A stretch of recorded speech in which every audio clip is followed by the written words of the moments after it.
They came to Athens to talk to the government.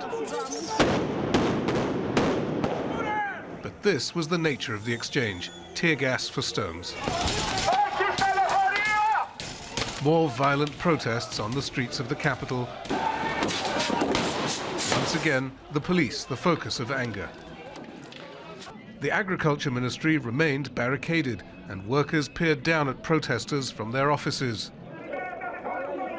There was talk of marching on Parliament and even the Prime Minister's office. Instead, the crowd moved to the headquarters of the governing Syriza party. There, the doors were closed, but the farmers lit fires and continued their protest. Shouldn't every farmer and every worker be able to make a living? The Constitution says all citizens are equal, so why don't our members of Parliament cut their own pensions instead of ours? I'm uneducated, maybe I don't understand, but I think they're mocking us. It's not just the austerity cuts. Farmers have faced a range of new taxes in the past 3 years. The latest is a social security law that took effect this year. The new law broadens the tax base and forces all farmers to pay pension and healthcare contributions. And while for most of them that tax only amounts to about $100 a month, it comes on top of higher income tax of 22 to 45%, a higher sales tax of 24% on seed and fertilizer, and a scrapping of their fuel subsidy.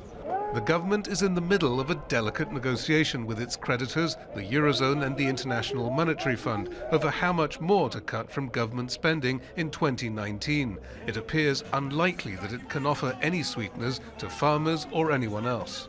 Most farmers grew up on their land. They hate the idea of losing it or abandoning it for another profession. Leonidas KARVOUNIS is a fourth-generation olive farmer. I haven't thought about what else I'll do because I've always grown up with the idea that I'll have land and cultivate it. And farming is a foundation of the economy. Farmers have weathered the crisis so far thanks to savings and the fact that they export most of what they produce.